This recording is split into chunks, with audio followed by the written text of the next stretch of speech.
Good morning.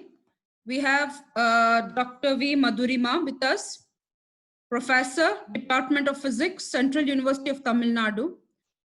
Dr. Madhurima has completed her PhD from IIT Madras, a postdoc from University of Hyderabad. She has completed her undergraduation from Madras University and has done her post-graduation also from the IIT Madras. Before joining the Central University of Tamil Nadu in the year 2012, she worked in engineering colleges in Chennai. She was a reader at the Mizoram Central University. She has been the first faculty member in the Department of Physics at the Central University of Tamil Nadu from the inception of the university.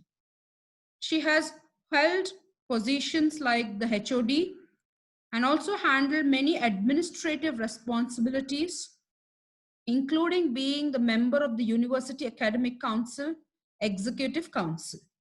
She is an associate of IUCAA till the 2022. Her fields of research are experimental condensed matter physics, and she also works with DFT simulations. She has guided many projects and a few PhDs. She has also handled major research projects from UGC, DST, and Naval Research Board. Other than teaching basic physics courses, she has also been teaching research methodology at the Mizoram Central University and Central University of Tamil Nadu. These are all what she has with physics. Other than physics, she is a trained Bharatanatyam dancer.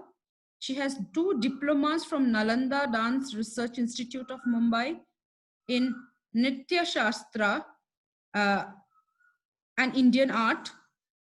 She teaches a very interesting course on physics of arts.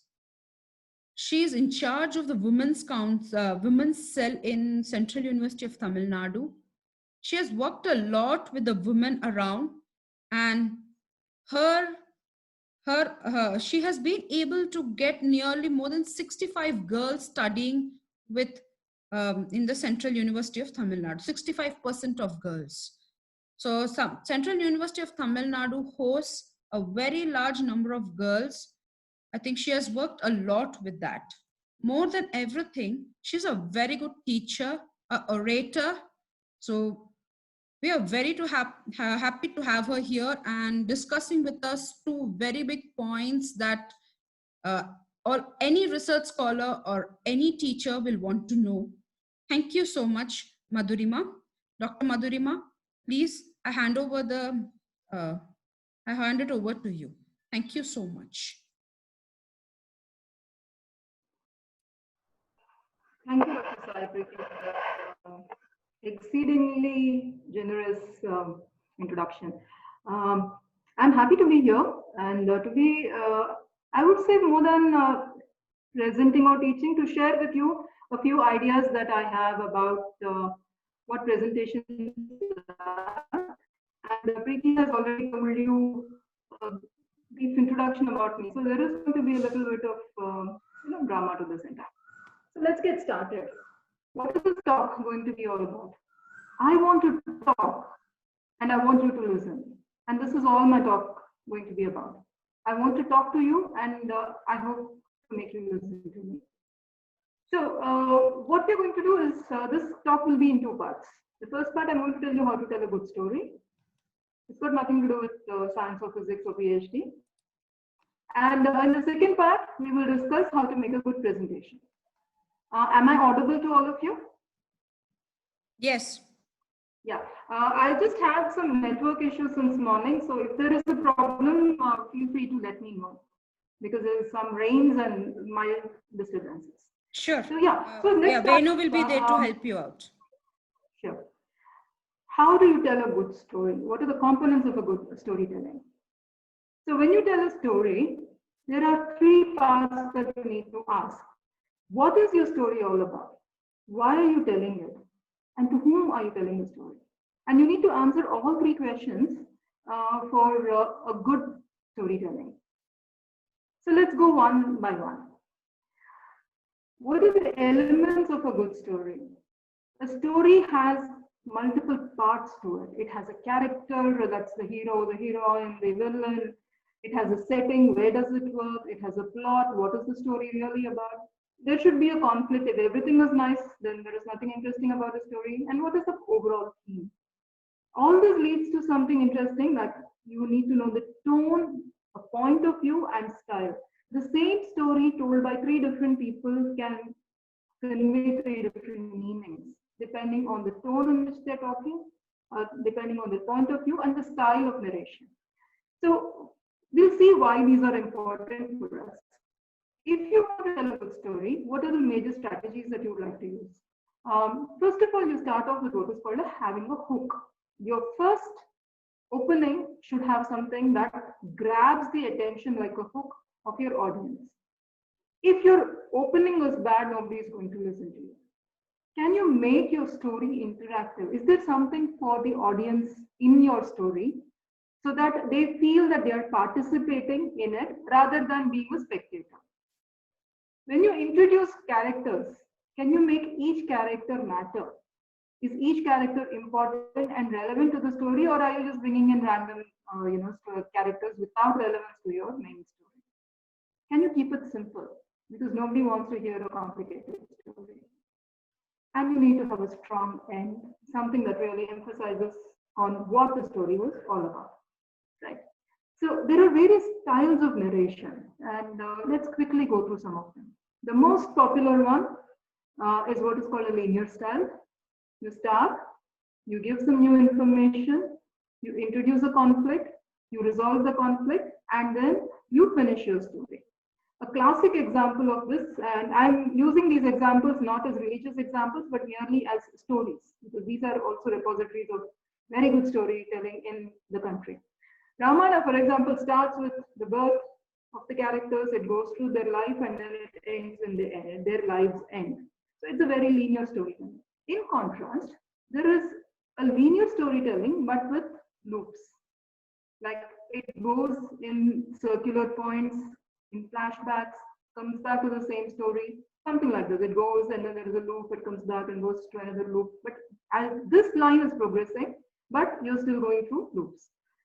If any one of you has read the original Mahabharata or its translation, which is about 18 volumes, you will see that while the main story goes straight, at every point there is a loop story. There are multiple stories that are being told, and but you have to come back to this at every point. The third style is where you declare the climax at the beginning. It's a very interesting form of storytelling.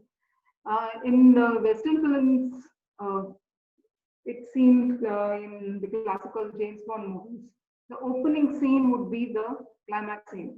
You wouldn't even know why these two characters are going down, skiing down, icy slopes and everything. You will only know if you watch the entire movie. A good example from Indian movies is if you have seen this very famous movie Khushi. It opens with the director narrating, saying these two children are going to grow up, fall in love, and get married. He has finished the story right at the beginning, and then he tells the story. And that needs a lot of guts to do because you're giving out the climax right at the beginning. And then there is what is called an interactive mode that all of us are very, very used to, the Harikatha model, or what story, actual traditional storytelling type of India, where as you're speaking, you interact with the audience, and your dialogues, your story, your narration, your anecdotes, everything depends on how your audience is interacting with you. It is not going to be in isolation. And that is a completely different genre. You can't prepare your dialogues, you can't prepare your story, you have to interact and actually narrate. Another style is a TED talk. You are there with the audience, but you're really disconnected from the audience. I mean, something like what I am doing right now, because I am there with you, synchronous in the same time, but I'm not really interacting with you. And such talks need to go through alternative high and low. It cannot have the same flat note because interaction is minimal. So, and then there is the Wikipedia model. You start telling a story, it goes into something random, you like it, you go further down, don't like it, discard, come back to the original point.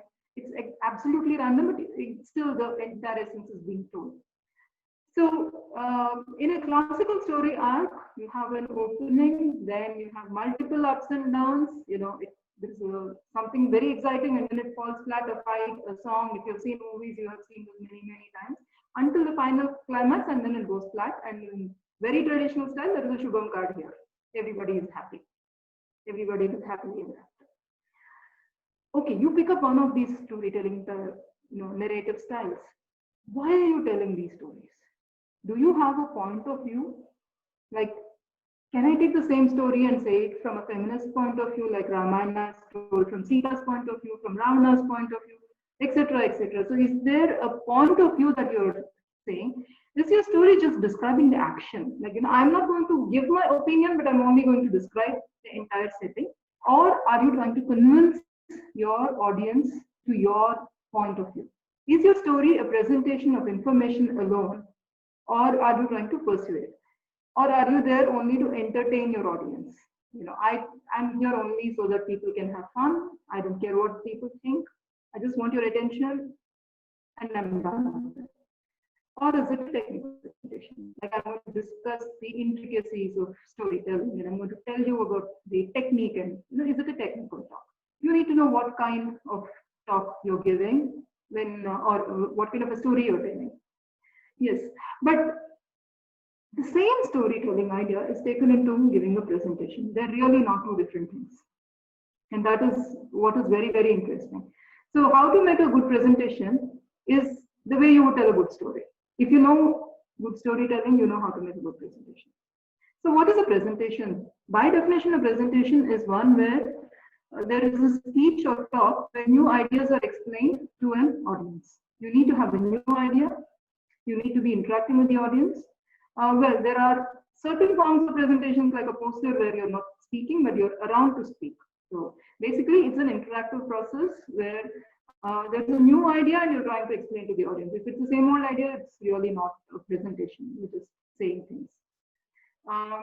And the idea of a story can be mapped on to the idea of a talk. So when you make a presentation of your work as a scholar, you need to ask a couple of serious questions. What is the focus of your presentation? What is that you're really concentrating on? Why are you making this presentation? And to whom are you making this presentation?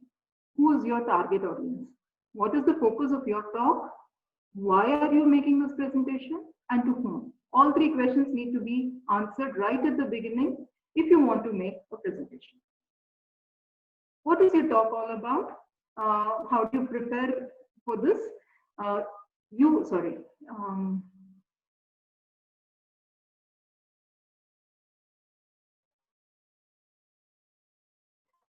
I'm sorry for that. My mouse is a bit slippery. What is your talk about? You have to know your work well before you present. You can't let everything shock you there, saying, oh my God, where did this come from? I don't know. Decide what the focus is and have only one or two focal points. Don't try to put in all that you know into a given talk. Differentiate your work from the previous work, which is what we call literature survey. And I think there are some very elaborate talks in this program for it. Collect adequate references, because plagiarism, like we had discussed even yesterday, is unacceptable. You need to really give and quote your references. Why are you giving the talk? Is it to educate and teach, like I am presenting today? Is it to present your work and information? Is it to report progress? We will see each one of this soon. Is it to convince that your work is a good work or your idea is a brilliant idea? Is it to solve a problem, like you have a panel discussion, sit across and then decide whether we can find a solution to the problem? Or is it because you are being tested? Right. Each one of them has a different need and hence requires a different approach of storytelling. If you're going there out to educate your audience, this could be a classroom teaching, this could be a presentation like some of us are making. You need to know how to make this very appealing to your audience. It's always advisable for you to go from the known to the unknown. That is, you know something, you tell the audience what they know, and then take them into what they don't know. In today's talk of mine, I started with storytelling because all of us watch movies, all of us know stories. So you start somewhere that the audience can connect to and then take it across to a point that is unknown to them. So there is this entire thing of how much of known or unknown is there in a person's awareness and what it means. You have facts, you have questions, you have exploration. When you are giving a talk to educate, you have to be in full control of your talk. And come prepared to answer questions. You can't be an educator and say, I will not take questions. And if you have to take questions, you will have to be able to anticipate those questions. Like, what could be the possible way? You need to be polite, you can't be a rude teacher, but you also need to be firm because the student essentially comes with a lot of curiosity. There are tons of curious questions, and they, in their curiosity, try to be what looks like aggressive. You know, I think this is right, I know this is right, and you have to control the entire situation because you are the one who's in charge. So if you are presenting a work as an educator, you have to be firmly in control of the entire presentation and the talk. If you're going to present your work, like for example, you're at a conference and you're presenting your work, you have to know your work thoroughly. Read about each part of your work, not just what you present, but something more than that. This is something I tell my students regularly. I say, know more than what you speak and speak more than what you display on your PowerPoint. You know, write less, speak more, and know even more. In that case, you always have something to talk. If you don't do that, very quickly you will be just left standing there because you have typed all that you know onto your PowerPoint and you have nothing else to do. Be open to criticism because science runs on the feedback procedure. So you have to be very open to criticism. Do not take an offensive tone. This is something that we see regularly with youngsters because they almost take it as a personal offense when a criticism is made.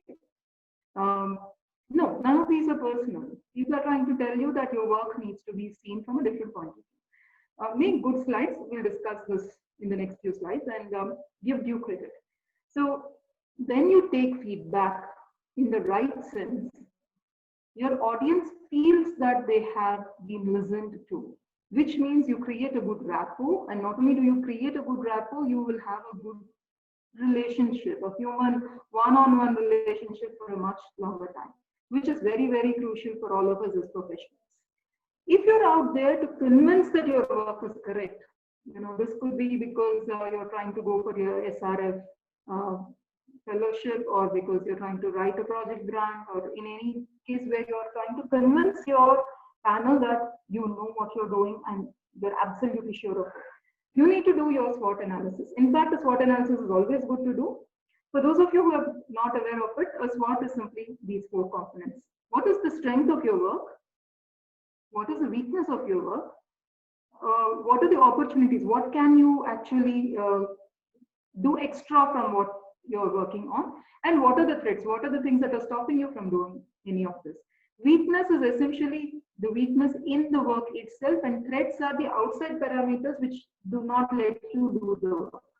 Now, when you do this, what happens is convincing your audience of whatever you are presenting becomes easier because you have thought about whatever the criticisms are going to be, your weaknesses. You know what the threats are. You can say, yes, I can do this, but I need more infrastructure.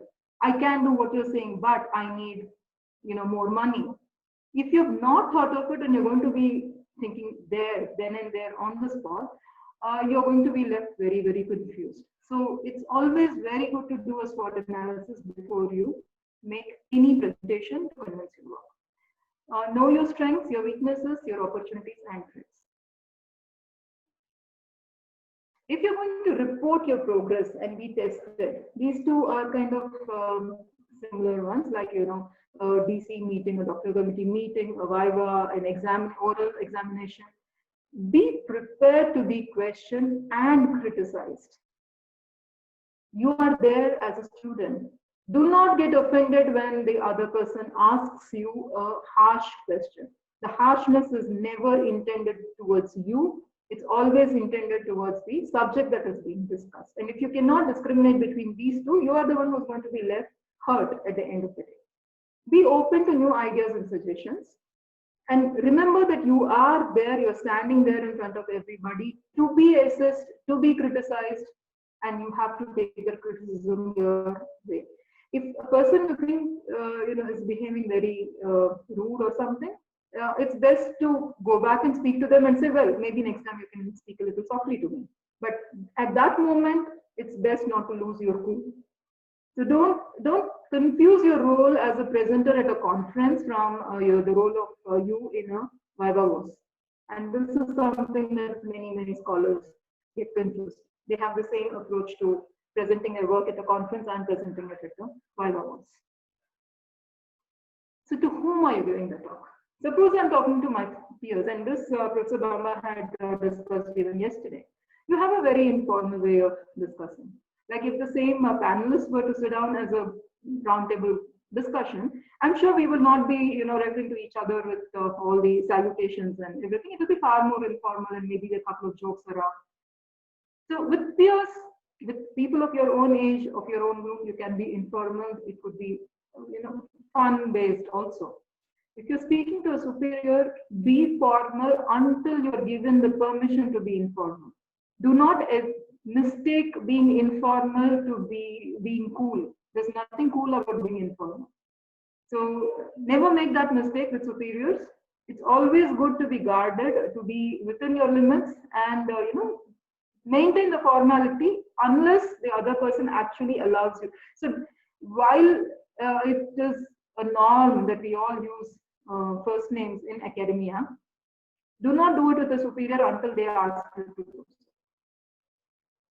Once they say, yeah, call me by my first name, go ahead and do it. But until then, stay within your limits.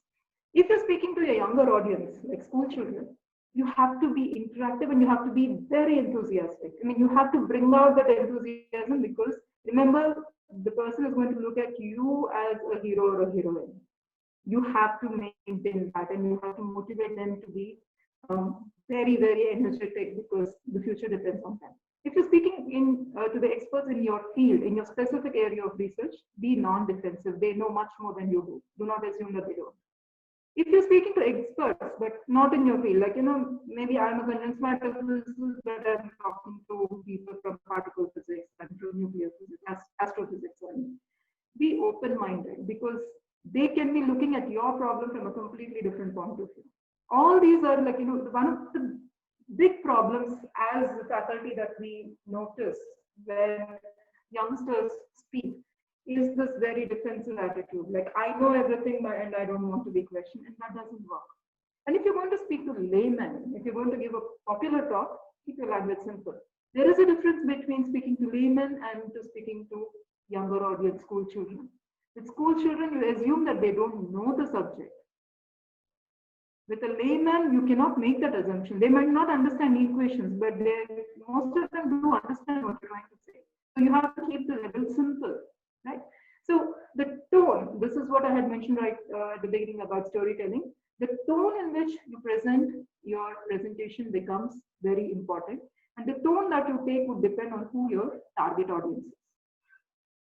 So what kind of a medium are we going to be using for making the presentation? Is it going to be purely oral? Is it going to be purely visual? Or is it going to be a mixed one? What do you mean by oral? It's a classroom talk, a blackboard, chalk and talk. It could be, actually a blackboard could be even a mixed mode. A podcast.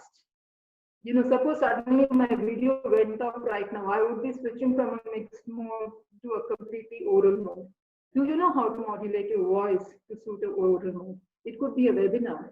It could just be a voice message. Like with the lockdown, one thing that has happened for us, because we are in a rural area, is that many of our students did not have access to internet, and they said the only way they can communicate with teachers was through WhatsApp. Now in WhatsApp, we had to leave voicemails and voice messages. Do you know how to communicate your technical idea through a purely oral medium? The simplest way to train yourself to do this is to pick a phone and talk to a friend and explain your subject to them. You will understand how difficult it is. Can you describe the research that you are doing to the last detail on a phone without a pen paper of any kind? Try it out. It's a very, very interesting exercise. Now, if you're making a poster, the rules for making a poster are no different from the rules of any other presentation, because basically, I think many of us make posters on PPT. You download a template, and for those of you who are not aware, these templates are readily available on the internet. You just download the poster template and modify it to suit your presentation. The only thing is the visibility has to be really good. Stick to the template and you're safe. The other rules are the rules that we'll be discussing in the next part of the session. Are you going to use a PDF or a PPT? For this particular talk, I had sent out a PDF version to one of the organizers saying, in case the internet breaks down, please have this as a backup. But a PDF will not have the animations. PDF will not have the kind of dynamism that a PPT has. But the advantage of a PDF is it's going to be there. Like, unlike a PPT, which creates headaches if you use it on somebody else's computer, the fonts are changed, there is a misalignment of the images. We have all gone through that. A PDF does not have any of these concerns. So depending on where you're going to be presenting, there have been times where for certain conferences which are in, maybe not very well equipped location, I have preferred a PDF to a PPT. Do you know how to make a presentation in Beamer? Beamer is the LaTeX equivalent, and LaTeX was discussed in detail yesterday both by Dr. Bamba and by Nikhila. Beamer presentations look very, very, very neat. I mean, they're absolutely neat, and I like them quite a bit. Do you know how to make Beamer presentations? When will you choose Beamer? Beamers are really good if you're having intensive, a lot of mathematics, because it's easier to type the LaTeX into them. Whereas PPTs are nice for this kind of a very general talk and everything. PPTs bring out a lot of elements that are easier to handle. The role of animations, how much of animations are you going to use? A little, too many, everything is a problem. We'll discuss the animations again, but remember that moderation is the key word. Like, moderate, just moderate. Keep everything to as minimal as required. And when you use a mixed media or a mixed mode, for example, I'm going to teach in a classroom. I'm going to be using the Blackboard. I also want to use the PPT occasionally. How much of Blackboard and how much of PPT? Why the Blackboard and why the PPT? Right. Typically, the PowerPoint should be used in a mixed mode for data that you cannot write on a board. For example, or things that are very imaginative, Young's double slit experiment, the entire animation, wave particle duality. Some of these things are best given as visual cues. Whereas a good derivation is best done on the board. So you need to know how to balance between these two. So, for example, if you're going to give your PhD Viva, there is nothing that it says that you have to use only a PowerPoint presentation. You could ask for a Blackboard and alternate between the two of them so that your audience knows how much you know, what the derivations are, and it actually creates a very good impression if you can use both medias at the same time. So if you're giving an oral presentation, there are some ground rules that you need to follow. Speak slowly. Most of us, if you hear us talk in private, are very fast speakers. But when you start giving a presentation, you kind of slow down because you need your audience to understand what you're saying. Keep a neutral tone. Don't be threatening. Don't be defensive. Don't speak in a low voice. Don't raise your tone. Don't make it a shrill, screechy voice. Write less than you speak, less than you know. This point, again, there is a small bit I would like to add. Write less than you speak is valid when your audience is on the same page as you are. If you were to speak to a bunch of people who do not understand your accent, suppose you're making a presentation in a foreign language, then you might want to write down more because what you speak is not going to be understood by your audience. So be a bit wary about that. Do not add too much of text, but at the same time, be aware that sometimes some set of audience do need the text to be written on the slides. And articulate the end syllables. This is something that you're taught if you go into any form of theater or drama, or even oral presentation on radios. The end syllables are what most people do not articulate. It's like saying, oh, I can't come to the class today because there is rain. There is what? There is a rain. This, we have all had this. And then you say, what did you say? There is rain. Is there a rain? Is there a raid? What are you talking? Right. So articulate the last syllable so that I can't come to the class today because there is rain. If you eat the last syllable, the last word, it's going to be terrible. And if you're going to give an entire talk where you're not articulating your words, it can be very, very strenuous on the listener. Sound enthusiastic. If you are not going to be enthusiastic about your own talk, nobody wants to listen to it. How many conferences have you been to where the person who's presenting the talk has gone on a monotone, like, no variation in the voice, no enthusiasm. I did this and I did that and that is this and this is that. Doesn't work that way. And whenever you make a presentation, oral presentation, if it is synchronous is a technical term where the speaker and the audience are at the event at the same time. If it's a pre-recorded message that is being broadcast, it's called an asynchronous mode. Many of the talks that you see on YouTube or on Swayam Prabha, for example, are all asynchronous mode. You don't, the speaker is not there at that moment. If it is a synchronous talk, please listen to your audience. Take the feedback because that's most important.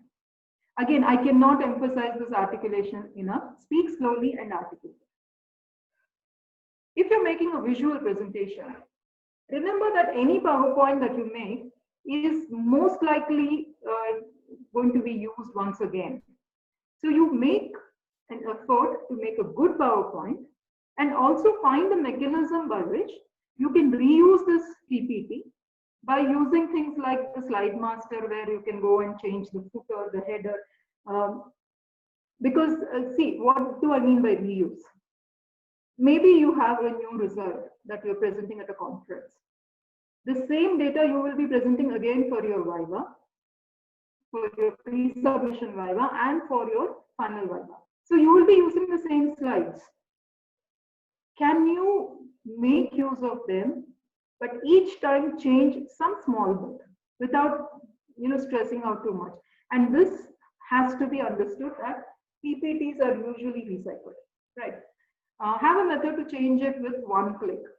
Also remember that your PowerPoint does not have a peer review. Unlike a paper, nobody is going to be reviewing your PowerPoint, which means you are solely responsible for whatever is the content, the spelling mistakes, the visual appearance, the technical content. So if you're not sure of what you're doing, send it across to your peers. Again, the same advice that Professor Bamba gave for writing.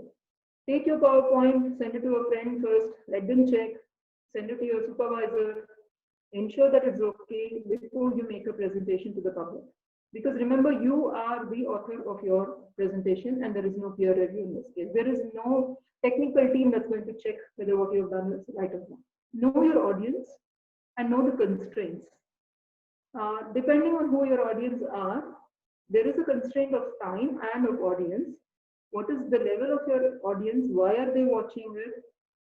And are they there to learn from you? Are they examining you? And do not make too many slides. Like, there is this mistaken notion that if you have a 1 hour talk, you have to make some 70 slides. 1 hour talk needs 40 slides, not more than that. Because you need to spend time on each one of those slides.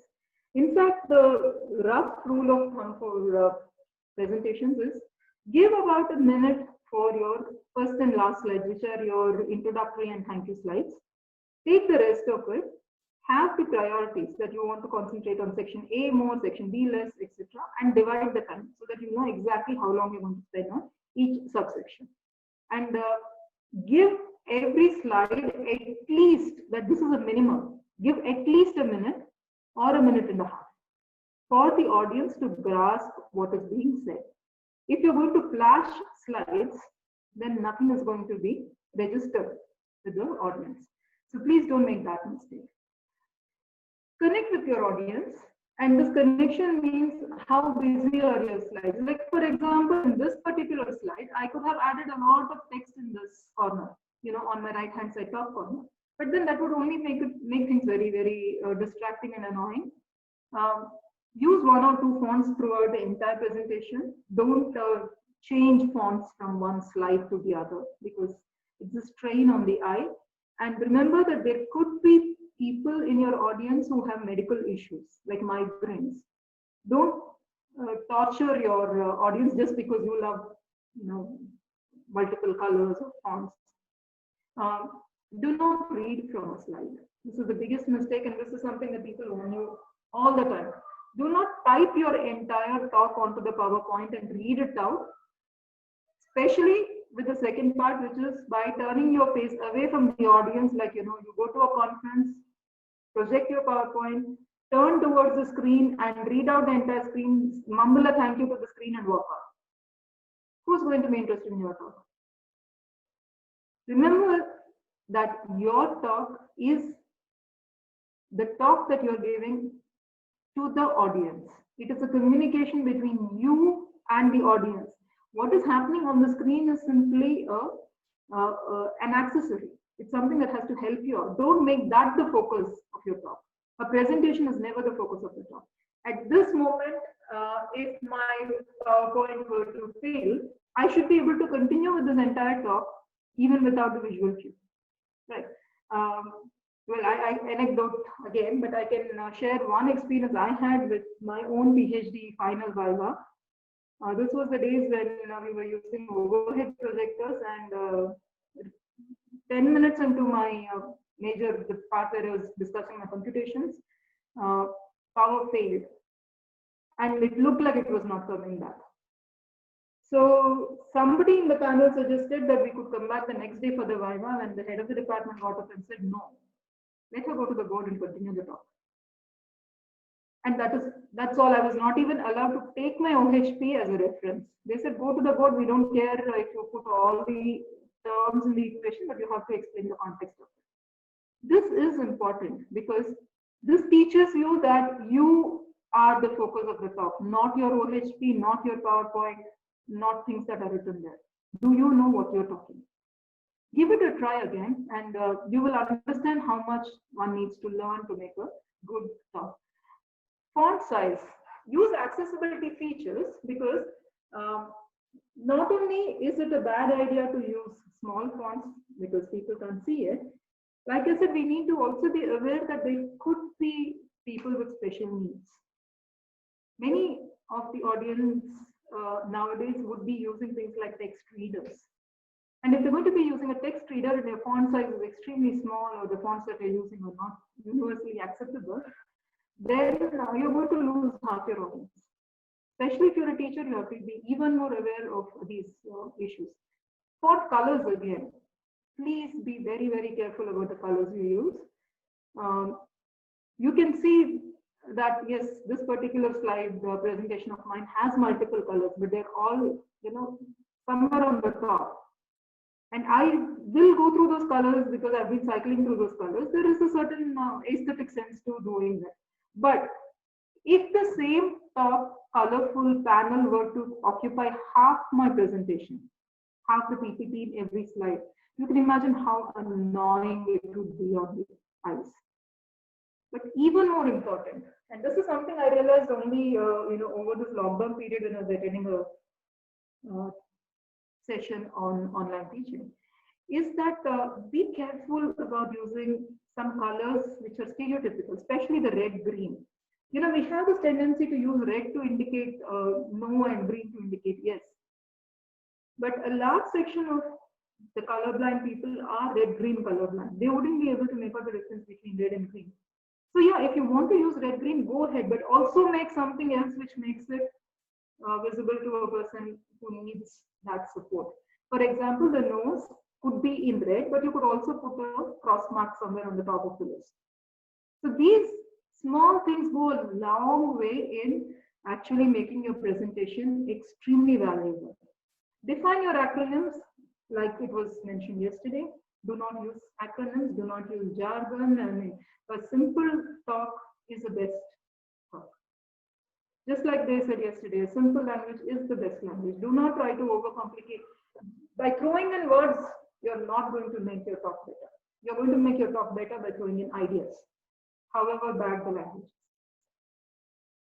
There was this is a very famous rule for PowerPoint given by Kawasaki. He says it's called the 10-20-30 rule, and that's all there is to it. If your talk is for 20 minutes, have only 10 slides or less, and use a minimum of 30-point font size. I disagree with the 30. I think 24 is my ideal. I have always worked between 24 and 28. But yeah, you get the basic idea. Do not use Times New Roman with 14-point size on a PowerPoint that you're going to display.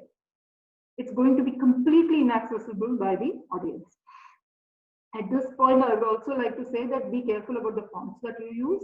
Do not use fonts with serifs, the ones which have the little lines at the edges, because that cannot be read for too long. It's nice for a title, but always use sans serif when you're running through large texts.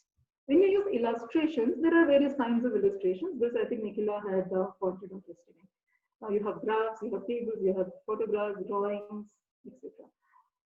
Avoid excessive use of animations. Pay attention to details. Your tables need to have units. Most often there are tables which are blank on the top. They need to have headings. What is the table about? The number of significant figures, how often have we seen that in the same column, one entry has 3 decimal places and the other one has 2 and the fourth one has 7. Don't make these kind of simple mistakes that we were taught in class 11. When I think even now the first lesson that is taught in physics are errors and approximations. There's a reason for that. The first talk, one of the initial talks in this program is also about errors. Remember that you have to report your data to the correct number of decimal places and don't mix them up. When you draw graphs, please ensure the axes are labeled. We need to know what your graph is all about. Give a legend and then draw the scales. My own professors taught us to first label the axis and then draw the graph. If we made the mistake of, drawing the line, the graph first, that was it. We had to pay the penalty for it. It was like the graph represents the relationship between what is on the y-axis and what is on the x-axis. If you don't define these two, that line is like a curve. It's just an artistic drawing. So please remember to check your graphs for your scales, for your labels and the legends. Photographs are a very serious issue, especially if you're working in certain areas which depend on image processing. Be very, very careful not to manipulate your data. I love photography. I love manipulating, photoshopping my casual photographs. And I know how much fun we can have doing that.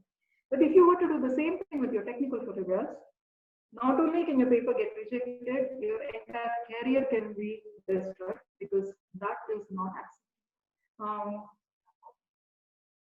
Even in photography, the theory of photography, there are 2 theories as to why a person photographs.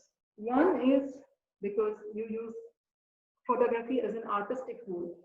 So in that case, photoshopping is allowed. But the other is what is called a journalistic style. That is, you're reporting something.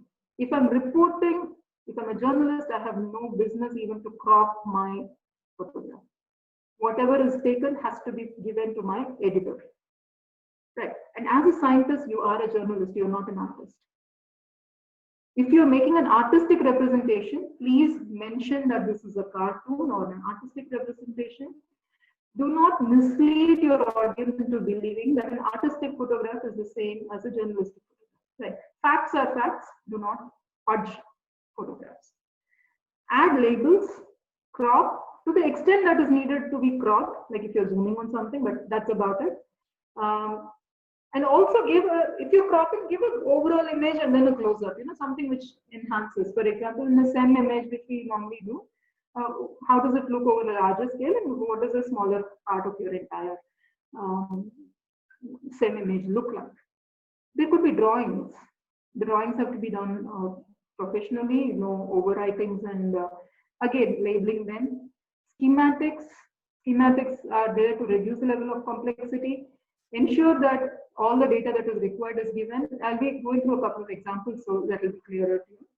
And please give the scales when you give some of these photographs, especially things like the SEM and AFM images.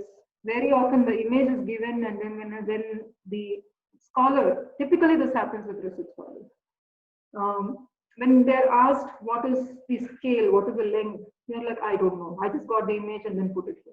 No, you need to know what your image is about, what the scales are, ensure that all that is displayed. Right. This is a very important point. Know your affections and practice to avoid them. What do you mean by know your affections? Some of us fill our speeches with silences. Some of us say and a lot of this. You could have a stammer. You could have a physical tic. All this is fine. We are all humans. Know what they are and know how to handle them. So if you know that you could be lost. I'm a person who goes into a silence if I start thinking of something else. So I need to prepare myself and say, if that happens, how do I handle it? And once you're ready to handle it, if you have a stammer, if you say, if I go into that, how do I recover from it? Right. Once you're prepared with that, your presentation becomes much better. Try your best to move, especially if you're giving a live talk. Don't stand like a statue at one end and, it's always nice to add some dynamism to this entire thing. And a very important trick, and this is something you always do, is you talk to the audience when you talk to the audience, and when you turn back and look at the PowerPoint, automatically the entire audience will turn and look at the PowerPoint. So you become the pointer. Your head becomes the pointer because the audience starts following you. Right? Can you lead your entire audience with just your own, personality? Can you stand there, look at them, speak to them, turn, and then say, now look at my slide because that particular data is there. As scholars, please remember that you're innocent until proven guilty. Nobody is coming there to find fault with you. You make the first mistake and then people will start attacking. If you don't make a mistake, no professor, no faculty ever sits in an audience with the sole intention of finding fault with a research scholar. We have all been research scholars. We have all gone through this perceived process of thinking that, oh my God, these people are sitting there just to rag us. Nothing like that. We make the first mistake as a scholar and then we get caught. So remember, you're innocent until you actually make a mistake. So try not to make a mistake. The volume and diction. Don't stand next to a mic and shout. Don't mumble. Both of them are very, very harsh on the ears. Your diction, pronounce your words correctly. You don't need to have a good accent. Please remember that that's not what you're talking. There is something called a clipped accent. Now, I worked in Mizoram, like Saipiti said, and initial first 1 month or so, my students and me had difficulty in understanding each other because our accents are completely different. Theirs is a Southeast Asian accent and mine is a Indian accent. What my training in theatre helped me was to quickly switch my accent from speaking the normal way to speaking in a clipped way, which is you cut every word and speak very clearly. That is, my name is Madhurima. I don't change my words, I don't change my accent, but then it's very clear about what I speak. So this volume and diction is something that you can practice without actually changing your style of speaking.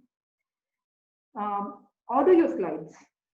Never come to the 10th slide and say, let me go back to the first slide and refer to that and come back. This going back and forth is very, very strenuous on the time.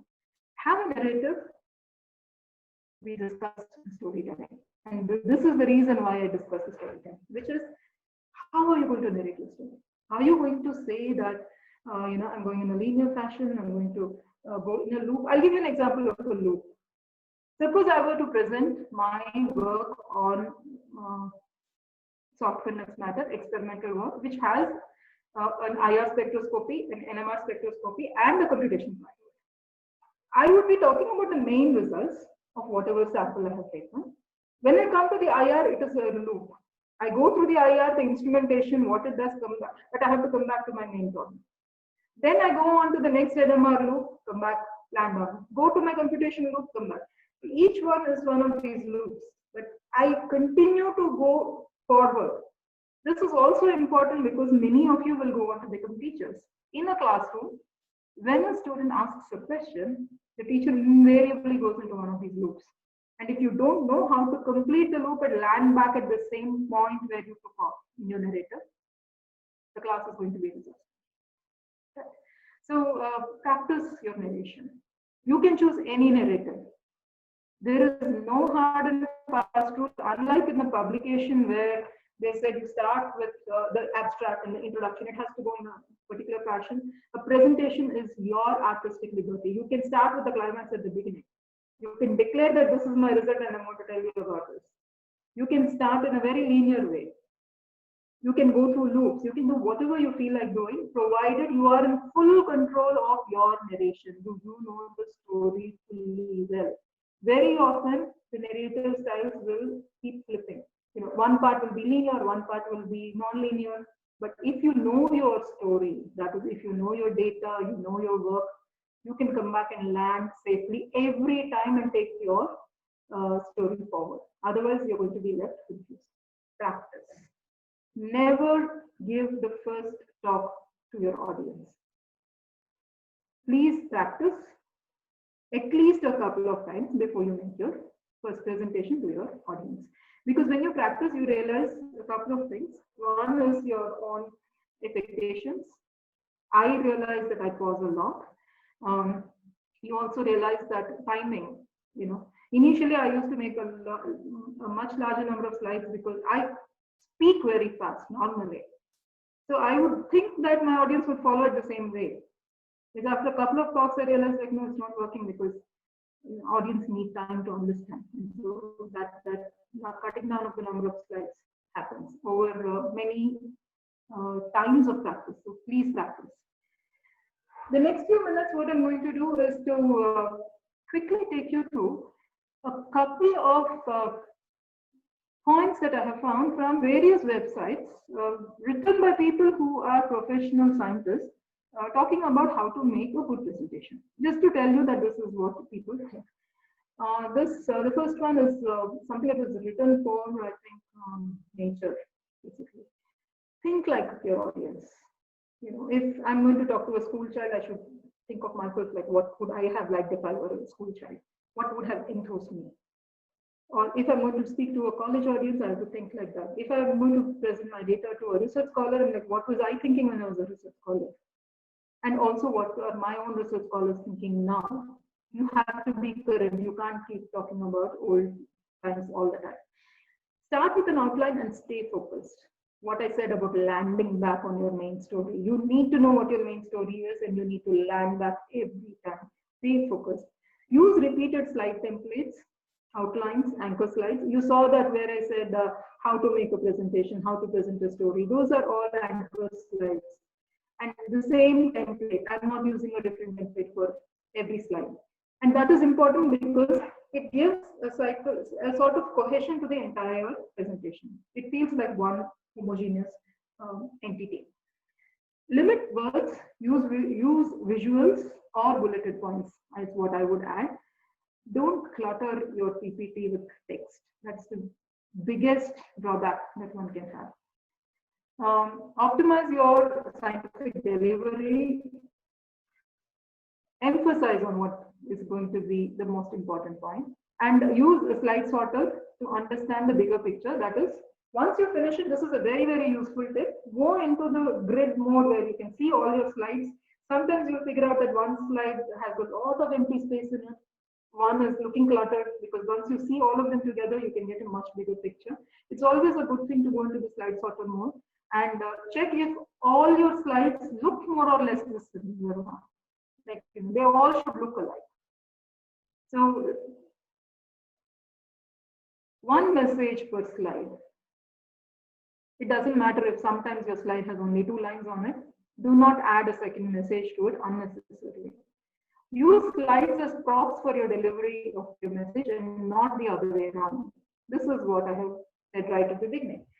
The slide should be your accessory. You cannot become the accessory to your PowerPoint. Right? The most important part of your slide should be the biggest, both in terms of the size on the slide and in terms of the time that you spend on it. Whatever is important, emphasize on it. Use contrast to focus the viewer's attention and a black slide background. Okay, black slide background is something that I will vouch for. It works almost 85% of the time. It's very, very powerful. And use contrast, white on black.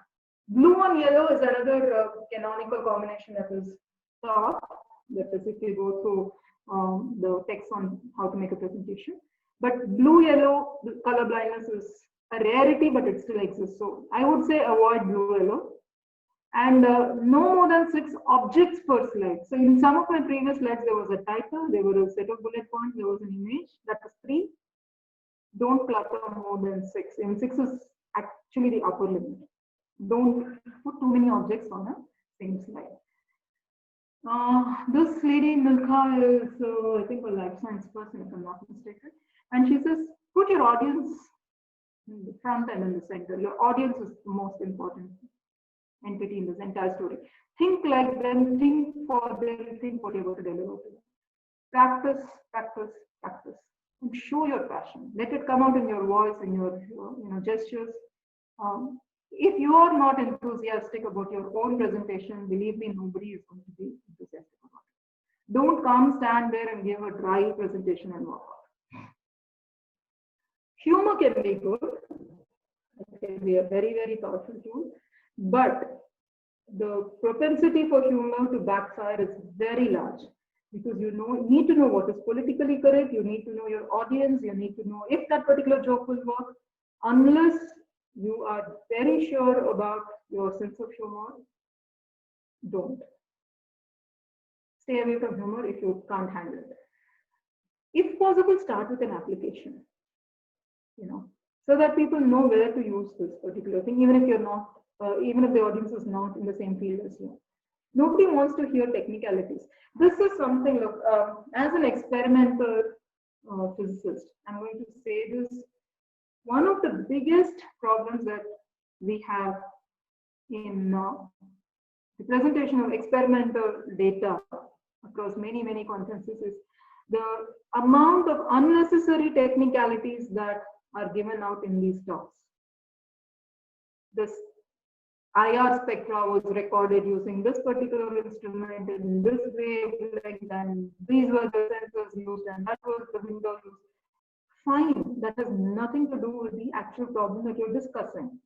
You can always say that this was done using this instrument and end it there, right?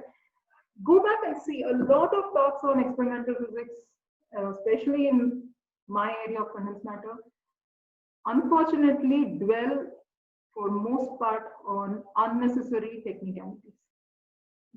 There is no take-home message in the technicality. It tells us nothing about your work. What do I mean by this?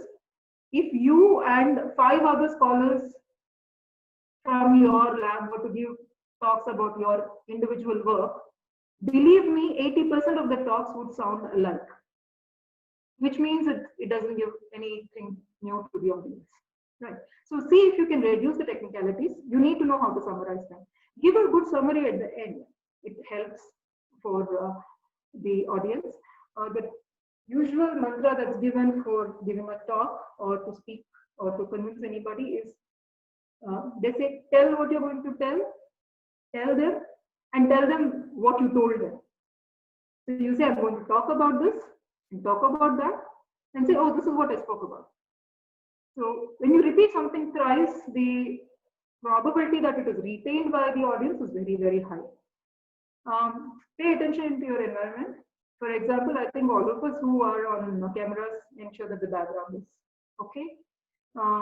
Just don't start off without looking at what are in the surroundings. This is not just for webinars. For example, if you were to go and give a presentation at a conference or for your own work, you don't check for the wires that are running around, you trip, you fall. All these can happen. Pay attention to where you're standing and what kind of talk you're giving. Check where the technical people are. If your mic fails, do you know which way to turn and ask for technical support? Do you know where the organizer is, etc., etc. Don't BS, admit ignorance. Yeah, if you're caught on the wrong foot, don't try to talk your way through it by just saying something that comes to your mind. Quietly say, I don't know. I'll get back to you. I think you heard Nikhila say that yesterday. You know, at some point she said, I don't know, I'll check and get back to you. Please email me. It's a very, all of us know that we don't know everything. And there is nothing wrong in admitting that we don't know. Don't go over the time limit, and content is the key. That's the most important part of this entire flow.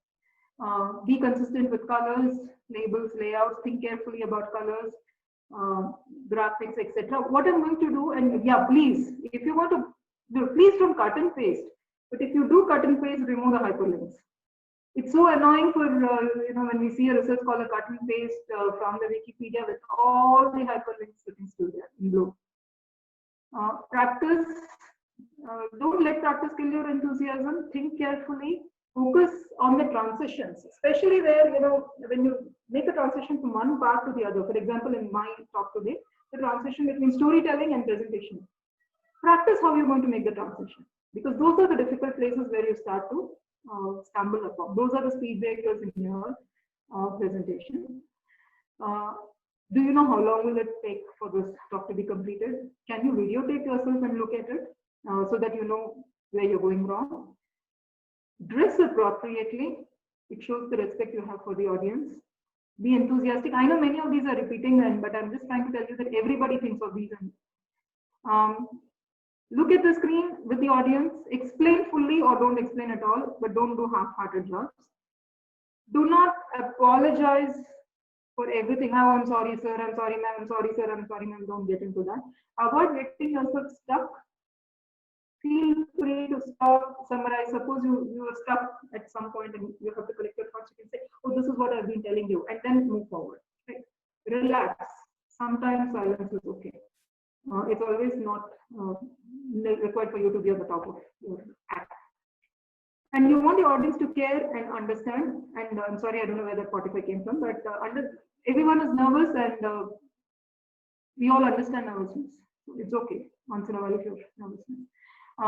Yeah, expect to be nervous, be prepared, know what to do if you're nervous, have something to drink, so it can run dry, you could be nervous. And it's okay once in a while to make a mistake. It's perfectly fine. When there's a question and answer, listen, repeat the question, be gracious, accept you don't know the answers if you don't know. And for God's sake, don't say that's a great question for every question. It's beyond a certain point. It's like it doesn't sound good. And if I'm going to say every question is a great question, then it's not nice. This is interesting because it says be an entertainer first. Be a storyteller and not a lecturer. Know what your stories are. Mind your transitions, the speed breakers, keep complete sentences out of your slides, bullet points only.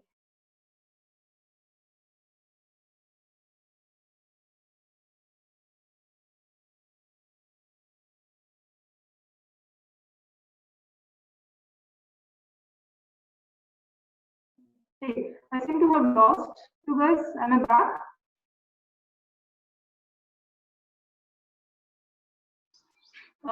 Venu, am I back? Yes, you are back. You're audible now. Oh, sorry, I think I just lost my connection for a second. Yeah.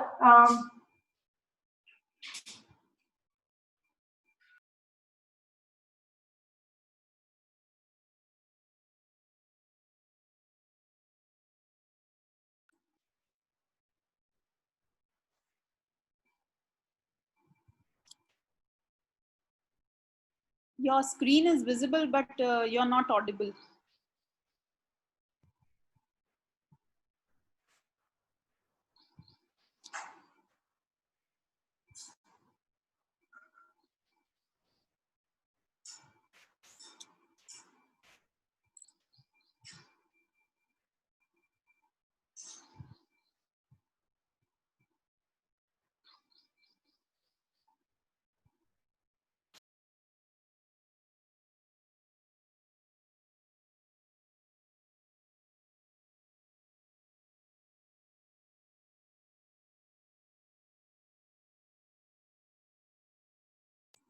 I think Dr. Madhurima is again joining the meeting. So let's wait for some time.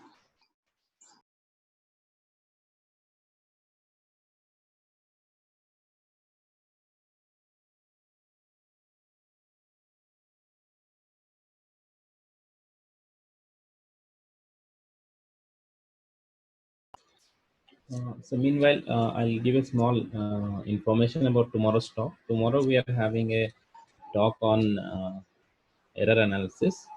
So for that, the speaker asked us to bring few props with us, like it'll be hands-on. So a scale, any scale is fine. A pen to write on it, and two strips, 50 centimeter long and 2 centimeter width. So any other paper or a cloth or anything should be fine. Two strips they need. I think Professor Madhurima is back, so we'll start. I'm back, but there is a small issue that I'm back on my cell phone. I don't understand why. My internet seems to be giving a problem. So can we, what shall we do? Should we have a break now for a couple of minutes and see this to be sorted out, or? Dr. Madhurima, there are a couple of questions. So maybe if you want to go for the question first and then we break. Absolutely, that would be fine, because I'm at the end of my talk. Okay. I can always share the PowerPoint and give you add in mind. Yeah. Yeah. So go ahead Sure. with the questions. Yeah. So I would request participants to share their question on the question answer box. So it will be easy for us to include those things. Okay, so there's a question like which type of storytelling deals is ideal while you write a paper? Is there any preferred or a better way of saying the story in a scientific journal? I'm not discussing about writing, because writing is a different skill altogether. And writing, like I was mentioning even while I was speaking, is more or less always a linear narrative. Rarely is it anything else, but yes, you can go through any of the other forms where I think it was Nikhila who was mentioning Watson and Crick's paper yesterday, yes, where yes. they start off saying this, we are proposing, this is like putting the climax right at the beginning. Yeah. Right. So I would say that these narrative styles simply help you to remember that there is a linear line. It's like a graph. It's a picture that you draw, where you know there is a linear narrative. And you also know that you have to come back repeatedly to that line, no matter where you go. Yeah. So I don't think there is a preferred style. I use practically all of them, depending on what it is. Especially in classrooms, invariably you have to use a variety of narrative styles. Yeah. But that being said, yes, I think that you have to figure out what your story is. Look, it's your story, which means you will have to tell it in your words and your style. Yeah, I completely agree with you. There's another question based on the presentation. Can we use color slides as background color and different colored text in our slides while presenting our work? Other than black, of course, you can use, but how? See, there is this whole theory of colors. It is said that if you use blue color, it's calming. That's why most school dresses were in blue color. It is said that red is very agitating. It was supposed to be used for certain kinds of torture. It's also very, not just anger, but it also brings out passion. It brings out all kinds of strong feelings. And you use green, it's more serene and everything. But that being said, we do have our favorite colors, right? Now, one rule would be don't use too bright colors, like, you know, bright red, bright green, fluorescent colors, because it's very strenuous on the eyes. To really know what colors to use, you need to understand both the color theory and the nature of the eye. Its sensitivity to the yellow color, its sensitivity towards the green, and it's less sensitive towards the blues and the reds. If you know that, then you can use any color. So I would say either you have an aesthetic sense of yourself or just stick to the standard ones. You can, of course, use any combination. Nothing stops you. But does it work?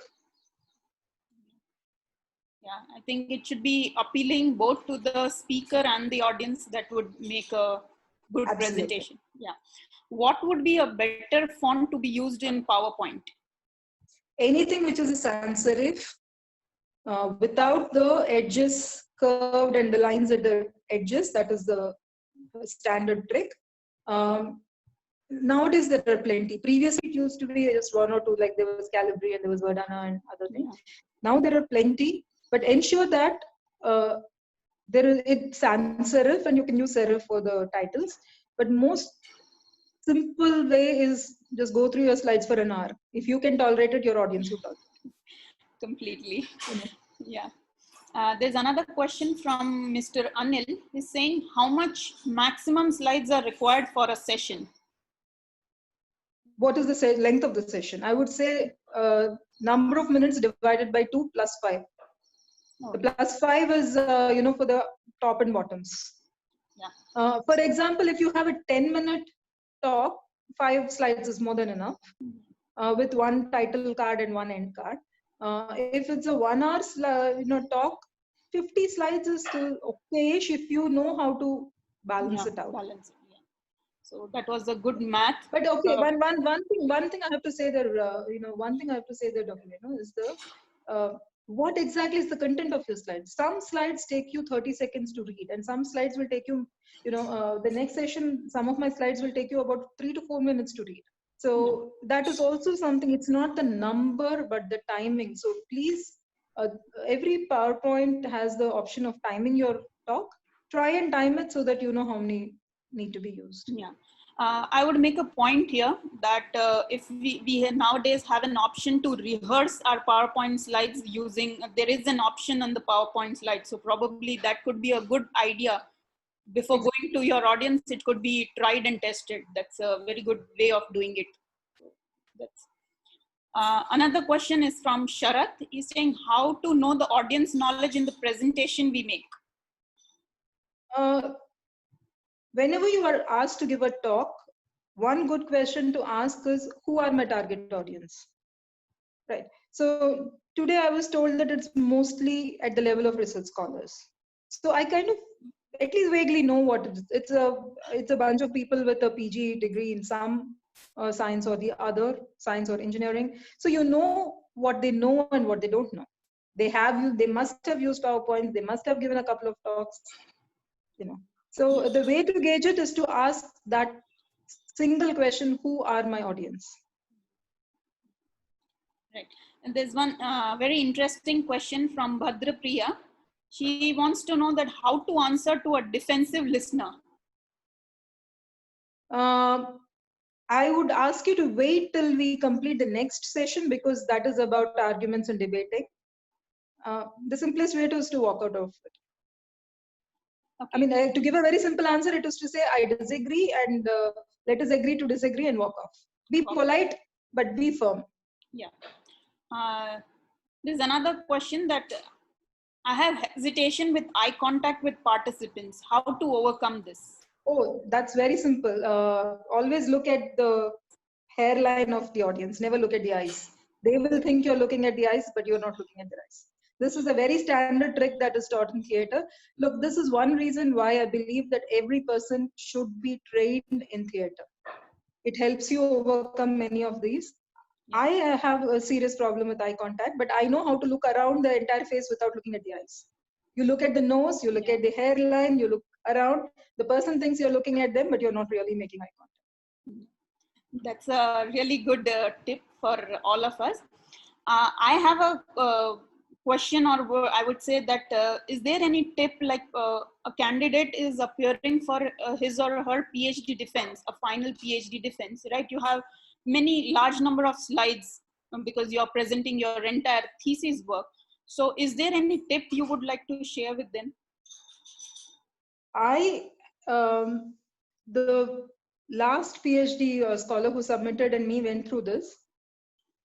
It is to present only what is pertinent. Okay. And this I have always done it from, whenever I remember. I have a parallel PPT, which has all the additional slides. For example, I'm presenting my data on IR spectroscopy. I would say this is my spectrum. And from this, I see the results which are pertinent. I don't go into what my instrument is. I don't even tell my audience what instrument I'm using. Okay. So if there is somebody who says, but how did you record? This is the FTIR spectrum. How did you record? ATR method on a, Perkin-Elmer, something. If they say, can you explain? I have my parallel slides. Previously, as a student, I used to have these slides at the end of the same presentation. Like after the thank you slide, there'll be some 20 slides for me. Yeah. So my thank you was also a cue for me to not go to the next slide. Okay. Because those were my additional collections. Correct. So I would say keep them with you as a backup to be pulled out if they ask you a question. If they don't ask, there's no need to go into that. Again, this is the story. I mean, you need to know what the focus of your story is. Is the focus of your story the instrument or the result of your experiment? So a very good tip.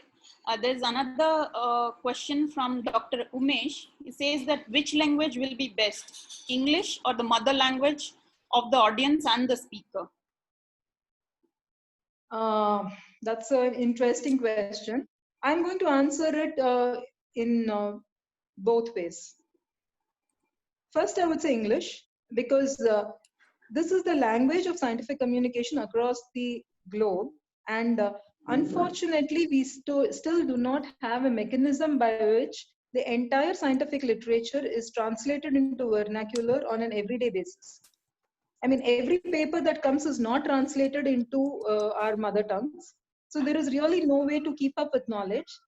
So to me, English is a de facto language because it is useful, it's helpful, and I think we should learn.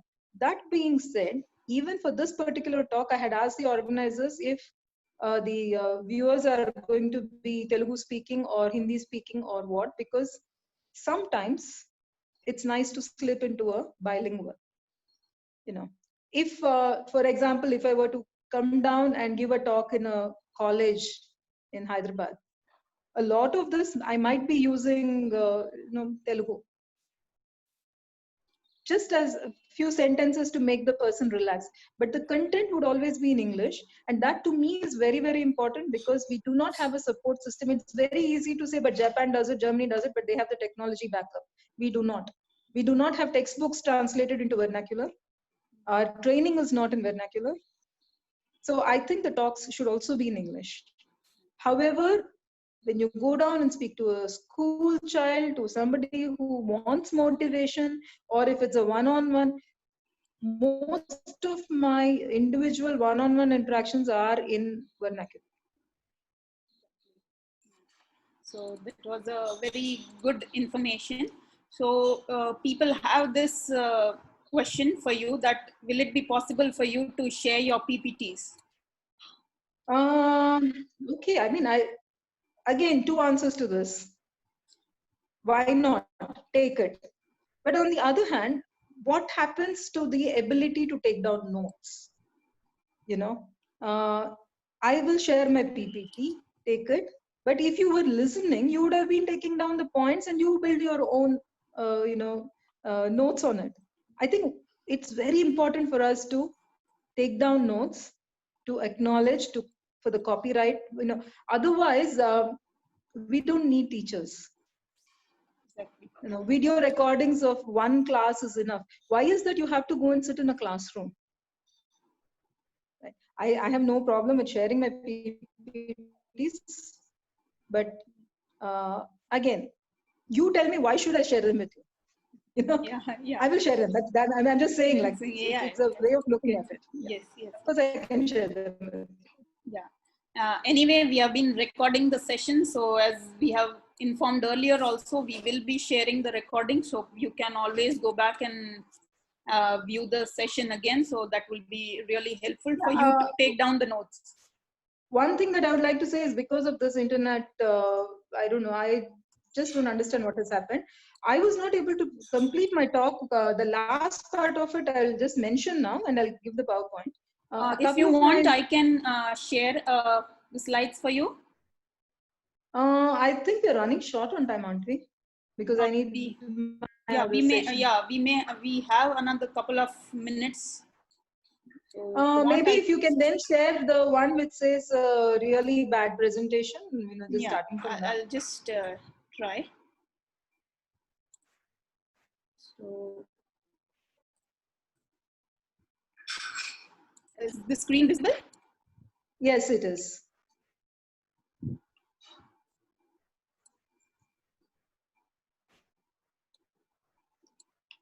So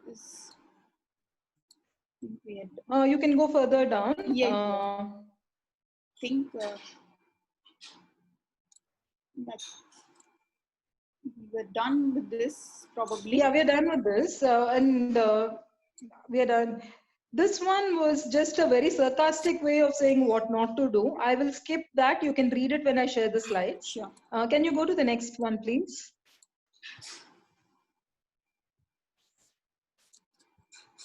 Is it visible to you, Dr. Madhurima? Yeah, it is. Can you move on to the next slide, please? Next. Next, please. All these are just, yeah. So this was, this was a presentation that two of my, the previous one, please. Yeah, a presentation that two of our current research scholars in the department, Kiran and Madhumati, made for us, for me, for this particular talk for Geetam. I asked him to make a PowerPoint presentation of a really bad PowerPoint presentation. Now, I just want you to go through each slide and see what are the bad components of it. For example, this slide has too many colors. Now, here they have used all possible terrible fonts. Some of them are, the color is not visible, some sizes are too big, some are too small. The shading is bad, and you can see the background. Somebody asked me if you can use various colors. Red beyond 2 or 3 slides can become very, very annoying. So this is how bad you can have a text. Next slide, please. You have a very unimportant figure, a very unimportant background just because it's very colorful. And you can see what happens. It distracts from the focal point, a very irrelevant picture. So this is again a bad PPT. Next, please. Oh, this one has, it says it's a really, really important slide, and you can see the wall of text.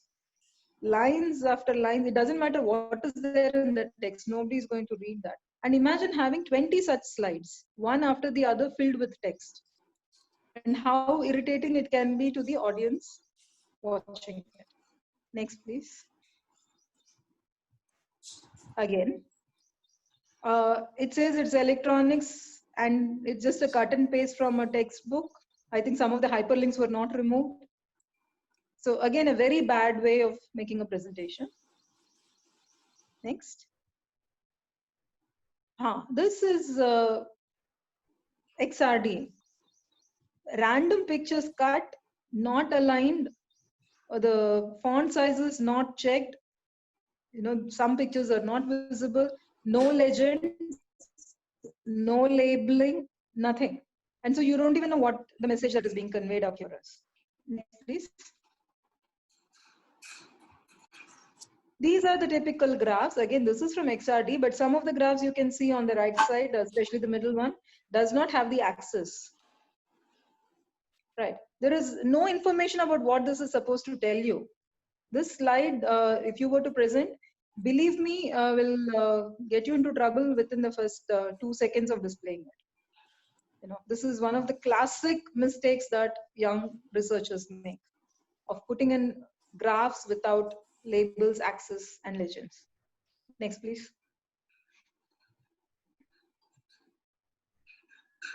Yeah, this is cute because it says this is a very important instrument, doesn't tell you what the instrument is. The entire image is pixelated. You have no clue what is happening unless the unless the speaker decides to educate the viewer on what this instrument is. You have no clue what it is. Right. So this is again a terrible. Instead of saying important, you could have actually written what it is. This picture, next one, please. This picture has no reference, no relevance. You don't know what it is about, but it is there out of the blue. So something without a context. It need not be technical. It could be a non-technical picture without a context. Next, please. This slide, I don't know. I mean, if it were interactive, I would have asked what is wrong with the slide. It says thank you, but mentions only one author's name. It took me some time to figure out why this was a wrong slide when my students sent it down to me. So again, you're not giving due credit. No references have been given. So this one is a very elegant way of putting in all the things that you're not supposed to be doing when you make a PPT. Next, please. So this is my summary slide. You are the hero or the heroine of your narration. Think of yourself as that hero of your movie, whether it is Chiranjeevi and Suhasini, or you want to think of yourself as Einstein and Madame Curie. You are that person, and you are the center of the story. How would you like to see your hero in your movie, hero or heroine, or your favorite scientist?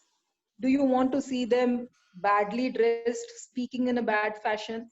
You will get the entire story. Do you want to be that? If not, think of yourself as the most important person in that entire narration, and you will end up making a good presentation. Next, please. So those are my references, which I will share across to you. A couple of good reading and books also are giving there. Next. Yeah, basically, thank you. This was a cute little thing which I found, which says that play bingo with this.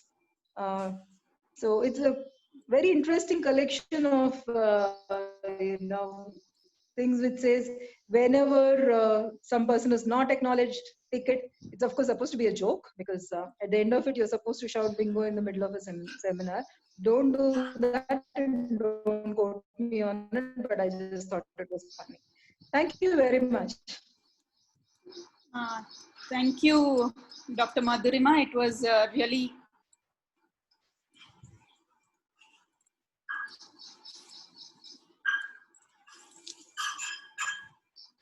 really very interesting talk.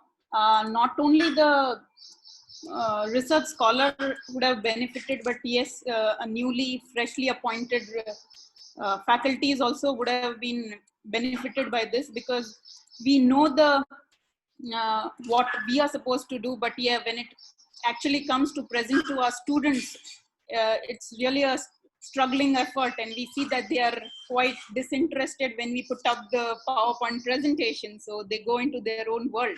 So probably, yes, it was a very engaging and very informative session. There are a couple of questions coming up now, but maybe we can share those questions with you later on and you may answer it. So thank you once again. It was really very informative session. So we may break now for maybe 10 to 15 minutes, and we resume back at 11:45. Thank you. Thank you.